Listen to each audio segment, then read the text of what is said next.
ನೀನು ನಂಬು ನಮ್ದೇ ಹೋಗು. ರಿಲೇಶನ್ಶಿಪ್ ಅಲ್ಲಿ ಒಬ್ರು ಬೇರೆ ಎಲ್ಲೋ ಚಾಟ್ ಮಾಡ್ತಾರೆ, ಚಾಟ್ ನ ಡಿಲೀಟ್ ಮಾಡ್ಕೊಂಡಿರ್ತಾರೆ. ನಿಮ್ ರಿಲೇಶನ್ಶಿಪ್ ಅಲ್ಲಿ ನಾನು ವಿಲನ್ ಆಗಕ್ಕೆ ಇಷ್ಟಪಡ್ತಿಲ್ಲ, ಆದ್ರೆ ಬೇರೆ ಎಲ್ಲೋ ರಿಲೇಶನ್ಶಿಪ್ ಹುಡುಕ್ತಾ ಇರ್ತಾರೆ. ಯಾಕಂದ್ರೆ ರಿಲೇಶನ್ಶಿಪ್ ಅಲ್ಲಿ ಅವಳಿಗೆ ಇಲ್ಲ ಅವನ್ಗೆ ಬೋರ್ ಹೊಡಿಯಕ್ ಆರಂಭ ಆಗುತ್ತೆ. ಅದಕ್ಕೆ 3ನೇ ನಂಬರ್ ಹತ್ರ ಮಾತಾಡ್ತಾ ಇರ್ತಾರೆ. ಇದು 2 ಜನಕ್ಕೂ ಸೇರುತ್ತೆ, ಹುಡುಗ ಆಗಿರ್ಬೋದು ಇಲ್ಲ ಹುಡುಗಿ ಆಗಿರ್ಬೋದು. ಕೆಲವರು ಜಸ್ಟ್ ಫ್ರೆಂಡ್ಸ್ ಇರ್ತಾರೆ, ಇಲ್ಲ ನಿನ್ನ ಹತ್ರ ಬರುವಾಗ ಡಿಲೀಟ್ ಆಗಿರುತ್ತೆ. ನೀನ್ ವೆರೈಟಿ ಐಡಿಯಾಸ್ನೇ ಹುಡುಕ್ತೀಯ, ಆದ್ರೆ 1-2 ಫೋನ್ ಇಟ್ಟಿರ್ತಾರೆ. ನಿನ್ನ ಮಲಗಿಸಿ ಇನ್ನೊಬ್ರ ಜೊತೆ ಡ್ಯುಯೆಟ್ ಹಾಡ್ತಿರ್ತಾರೆ. ನಿಜವಾಗ್ಲೂ ಈಗಿನ ರಿಲೇಶನ್ಶಿಪ್ ಅಲ್ಲಿ ಟ್ರಸ್ಟ್ ಆಗಲ್ಲ. ಆದ್ರೆ ಒಂದು ಒಳ್ಳೆ ವಿಷಯ ಏನಂದ್ರೆ ಬೇಗ ಬಯಲಾಗುತ್ತೆ. 1-2 ದಿನ 6 ತಿಂಗಳಲ್ಲಿ ಆ ರಿಲೇಶನ್ಶಿಪ್ ಏನು ಅಂತ ಅರ್ಥ ಆಗುತ್ತೆ. ಎಲ್ಲದು ಬೇಗನೆ ನಡೆಯುತ್ತೆ.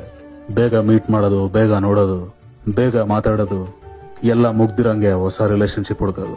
ನಿನಗೆ ಯಾವ ವ್ಯಾಲ್ಯೂನು ಸಿಗಲ್ಲ. ನಿನ್ ಜೊತೆ ಫೋನಲ್ಲಿ ಮಾತಾಡ್ತಾ ಬೇರೆಯವ್ರ ಜೊತೆ ಚಾಟ್ ಮಾಡ್ತಿರ್ತಾರೆ. ಆಮೇಲೆ ಬಿಸಿ ಇದೀನಿ, ಆಚೆ ಇದ್ದೀನಿ, ಇದನ್ನ ಅರ್ಥನೇ ಮಾಡ್ಕೊಳ್ಳಲ್ಲ ಅಂತ ಗೂಬೆ ಕೂರ್ಸೋದು. ಇದೆಲ್ಲ ಏನೂ ಅಲ್ಲ. ಮಾತಾಡಬೇಕು ಅನ್ಕೊಳ್ಳೋರು ಯಾವ ಸಿಚುವೇಶನ್ ಅಲ್ಲಾದ್ರೂ ಮಾತಾಡ್ತಾರೆ. ಈ ಇಂಟರ್ನೆಟ್ ಸೊಸೈಟಿನ ತುಂಬಾ ಚಿಕ್ಕದ್ ಮಾಡ್ತು. ಅವೈಲಬಿಲಿಟಿ ತುಂಬಾ ದೊಡ್ಡದು. ಡ್ರೆಸ್ ಕೊಡ್ಸಕ್ ಆಳ್ ಸಿಗ್ತಾರೆ, ಕಾಸು ಖರ್ಚು ಮಾಡಕ್ ಜನ ಸಿಗ್ತಾರೆ, ಟೈಮಿಗೆ ಜನ ಸಿಗ್ತಾರೆ. ಇಲ್ಲಿ ನೋಡು, ನಿನಗೆ ಯಾರ ಜೊತೆ ಮಾತಾಡಿದ್ರೆ ನೆಮ್ಮದಿಯಾಗಿ ನಿದ್ದೆ ಬರುತ್ತೆ, ಅವರು ನೀನ್ ಮಲಗಿದ್ಮೇಲೆ ಇನ್ನೊಬ್ರಿಗೆ ನೆಮ್ಮದಿ ಕೊಡ್ತಿರ್ತಾರೆ. ಇಂಥ ರಿಲೇಶನ್ಶಿಪ್ ಅಲ್ಲಿ ಪಯಣ ಸಾಗಿಸೋದ್ ಬದಲು ಅರ್ಥ ಮಾಡ್ಕೊಂಡು ಸರಿಪಡಿಸ್ಕೊಂಡು ಹೊರಡು. ಇರೋರ್ ಜೊತೆ ಸಂತೋಷವಾಗಿರು.